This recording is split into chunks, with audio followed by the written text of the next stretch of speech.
Assalamualaikum warahmatullahi wabarakatuh. Halo semuanya, perkenalkan saya Arika Wulansari dengan NIM 8603783222. Saya dari Prodi PGSD Universitas Terbuka Pontianak.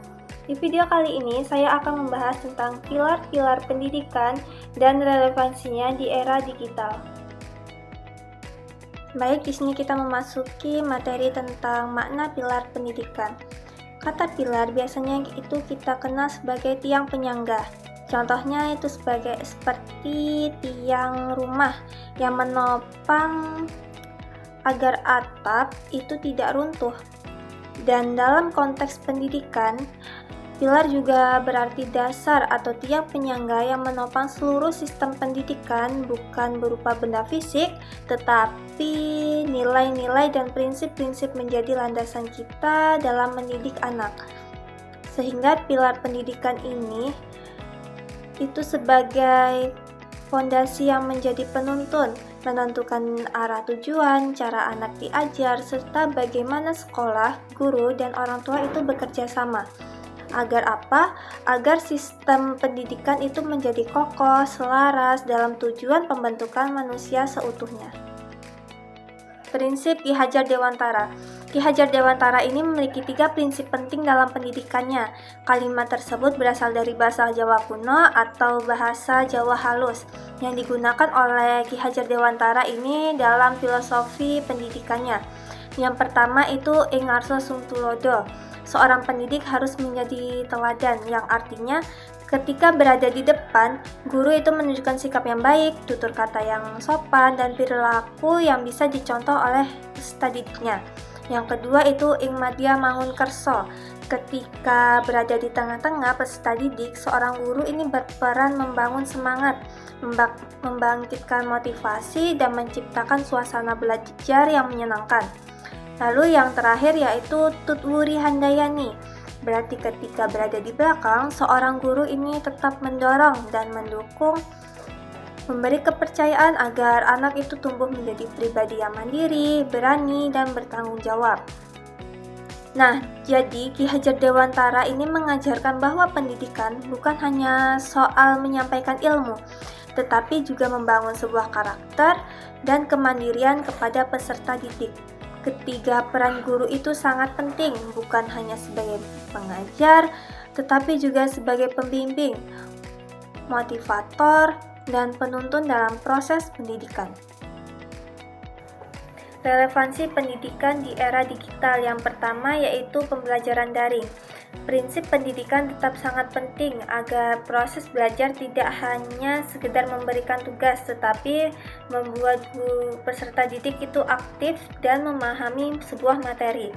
Contohnya yaitu guru dapat mengadakan diskusi melalui video atau memberikan tugas proyek sederhana yang dikerjakan di rumah. Tantangannya adalah tidak semua siswa itu memiliki jaringan internet yang stabil atau perangkat yang memadai. Yang kedua yaitu dalam literasi digital. Peserta didik harus dibimbing agar bisa menggunakan teknologi dengan bijak. Contohnya, siswa itu diajarkan untuk memeriksa kebenaran sebuah informasi sebelum membagikannya. Supaya apa? Supaya tidak ikut menyebarkan berita yang hoaks. Tantangannya, banyak informasi di internet yang tampak benar tetapi sebenarnya itu belum tentu akurat. Yang ketiga yaitu karakter peserta didik. Di era digital saat ini menuntut pembentukan sikap yang baik meskipun mereka sering berinteraksi dengan teknologi. Contohnya yaitu siswa harus tetap disiplin mengerjakan tugas tepat waktu, berkomunikasi di grup kelas dengan bahasa yang sopan.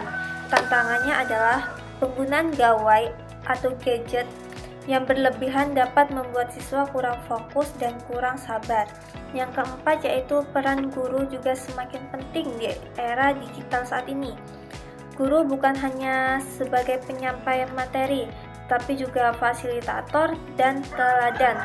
Contohnya, guru dapat menggunakan media pembelajaran interaktif seperti video, kuis online, atau presentasi digital agar pembelajaran lebih menarik. Di sini memiliki tantangan, guru itu harus terus belajar agar mampu mengikuti perkembangan teknologi. Refleksi pilar pendidikan untuk menjawab tantangan nasional.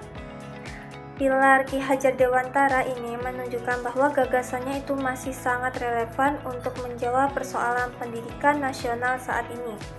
Melalui Ing Arso Suntulodo, Ing Madya Mangunkerso, dan Tutwuri Handayani, beliau menegaskan bahwa guru harus menjadi teladan, berada di tengah proses belajar untuk membangkitkan semangat dan memberi dorongan dari belakang agar anak itu berkembang mandiri. Pilar ini sejalan dengan upaya perbaikan kualitas guru, mengurangi pembelajaran yang pasif, dan mengembangkan kemandirian siswa di tengah kebijakan Merdeka Belajar. Selain itu, Ki Hajar Dewantara juga menekankan bahwa pendidikan tidak hanya berada di sekolah, tetapi juga berada di lingkungan keluarga dan masyarakat. Dalam konteks Indonesia saat ini, pilar ini bisa menjawab masalah seperti lemahnya dukungan lingkungan belajar, disparitas akses pendidikan, serta beban emosional dan sosial yang dialami peserta didik. Dengan membangun kemitraan antara keluarga, sekolah, dan masyarakat, pilar-pilar tersebut membantu menciptakan pendidikan yang lebih berkelanjutan, berkeadilan, dan berorientasi pada karakter serta kebutuhannya peserta didik. Kesimpulannya yaitu prinsip-prinsip Ki Hajar Dewantara, Ing Arso Suntulodo, Ing Madya Mangunkerso, dan Tutwuri Handayani masih sangat relevan di era digital saat ini. Namun, relevansi itu baru nyata kalau kita bertindak. Melatih guru agar punya kompetensi dan etika dalam digital sehingga bisa memberikan sebuah teladan, merancang pembelajaran digital yang mendorong kerjasama dan motivasi tanpa meninggalkan siswa yang tidak mempunyai akses belajar digital, serta menyediakan bimbingan dan monitoring agar kemandirian belajar tidak berakhir pada kebingungan atau informasi keliru.